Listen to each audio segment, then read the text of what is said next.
Assalamualaikum warahmatullahi wabarakatuh. Perkenalkan, kami dari kelompok PPL SMP 24 Makassar, di mana kami akan mempresentasikan hasil diskusi kami mengenai laporan praktik pembelajaran dan asesmen yang efektif pada mata kuliah prinsip pengajaran dan asesmen yang efektif 1 di sekolah menengah, pada topik 7 ruang kolaborasi. Kelompok kami itu terdiri atas 3 orang. Yang pertama itu atas nama Ayu Asriwati Sairudin selaku diri saya sendiri, kemudian ada Safri Irawan dan Rizky Lau.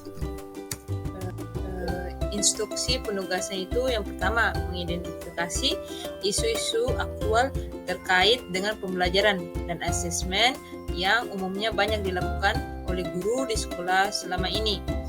Dan yang kedua itu mendiskusikan isu-isu tersebut dan dikaitkan dengan efektivitas pencapaian pembelajaran. Dan yang terakhir itu memberikan alternatif rekomendasi agar pembelajaran dan asesmen yang dilakukan guru dapat secara efektif mencapai capaian pembelajaran yang telah ditentukan. Di sini saya akan memaparkan mengenai tentang isu-isu aktual terkait dengan pembelajaran dan asesmen yang umumnya banyak dilakukan oleh guru di sekolah selama ini. Itu yang isu-isu aktual. Itu yang pertama itu metode dan media pembelajaran, dan yang kedua bahan dan sumber belajar, dan yang ketiga itu produk atau hasil belajar. Yang pertama itu metode dan media pembelajaran. Di sini itu ada 2. Yang pertama berpusat pada guru dan disesuaikan dengan kondisi kelas. Maksud dari berpusat pada guru ini itu berpusat pada peserta didik. Guru hanya sebagai fasilitator, bukan sebagai sumber belajar.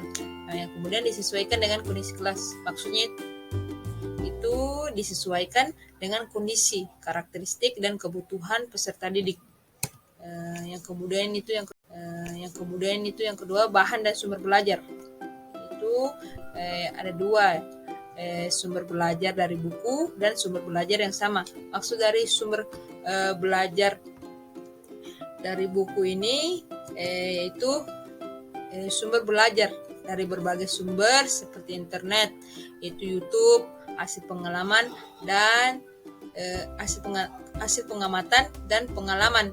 Yang kedua itu sumber belajar yang sama. Maksudnya itu sumber belajar disesuaikan dengan gaya belajar siswa, seperti gaya belajar audio visual, dan kinestetik.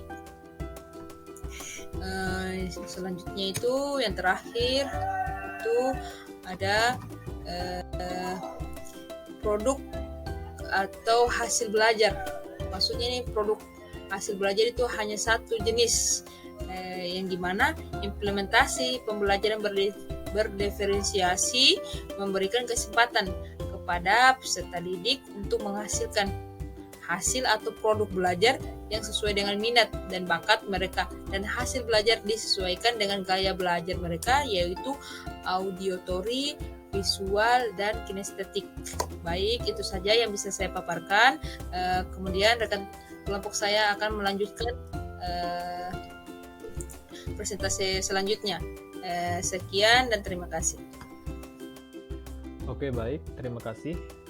Saya akan membahas tentang topik nomor 2, yaitu isu-isu yang disebutkan tadi dikaitkan dengan efektivitas pencapaian pembelajaran. Oke. Efektivitas pencapaian pembelajaran terkait isu tersebut bisa tercapai apabila guru menerapkan pembelajaran dan asesmen yang efektif.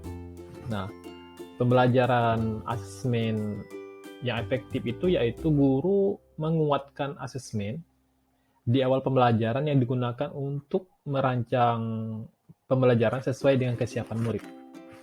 Nah, guru merencanakan pembelajaran dengan merujuk pada tujuan yang hendak dicapai. Nah, dan memberikan umpan balik agar murid itu menentukan langkah untuk perbaikan selanjutnya atau ke depannya. Nah, proses pembelajaran itu dilakukan dengan penerapan pembelajaran berdiferensiasi. Maksudnya pembelajaran berdiferensiasi ini yaitu pembelajaran berdasarkan kebutuhan siswa atau pembelajaran berdasarkan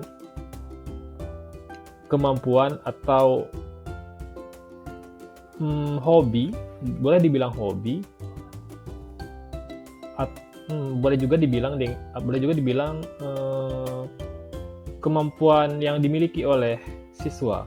Maksudnya seperti ini. Misalkan sebelumnya kita pernah menuntut peserta didik dalam membuat tugas, kemudian ini pasca online. Waktu pembelajaran online itu kita pernah sebagai guru menginstruksikan peserta didik dalam membuat tugas, kemudian kirim dalam bentuk kirim ke WA group. Nah, dalam pembelajaran berdiferensiasi ini tidak harus seperti itu, tidak wajib, tidak harus seperti itu. Jadi, bagaimana tindak lanjutnya? Kita boleh mengarahkan ke hobinya, ya. Hobinya seperti apa? Misalkan ada salah satu seorang peserta didik hobi main TikTok, punya akun YouTube. Nah, kita bisa mengarahkan mereka untuk membuat tugas ataupun mengupload tugasnya di sana. Seperti contoh, kita menginstruksikannya memperagakan teknik passing dalam bola voli, teknik dribbling dalam sepak bola. Nah, di situ kita instruksikan mereka membuat sebuah video dalam teknik bagaimana melakukan passing bawah dalam bola voli, bagaimana menggiring bola dalam sepak bola. Kemudian silakan mereka unggah ke akun media sosial mereka masing-masing.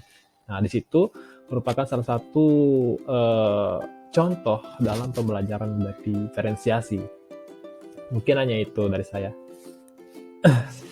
Untuk selanjutnya akan dipresentasikan oleh Rizky Lau. Terima kasih. Ya, baik.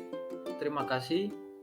Selanjutnya saya akan menjelaskan tentang pertanyaan nomor 3, yaitu alternatif rekomendasi agar pembelajaran dan asesmen yang dilakukan guru dapat secara efektif mencapai capaian pembelajaran yang telah ditentukan. Nah, tahapan pertama yaitu menganalisis capaian pembelajaran untuk menyusun tujuan pembelajaran dan alur tujuan pembelajaran. Yang kedua, perencanaan dan pelaksanaan asesmen diagnostik. Yang ketiga, mengembangkan modul ajar. Yang keempat, penyesuaian pembelajaran dengan tahapan capaian dan karakteristik peserta didik. Yang kelima, perencanaan pelaksanaan dan pengolahan asesmen. Kemudian yang keenam, pelaporan kemajuan belajar. Yang ketujuh, evaluasi pembelajaran dan asesmen. Nah, itulah jawaban dari pertanyaan nomor 3. Sekian, terima kasih. Assalamualaikum warahmatullahi wabarakatuh.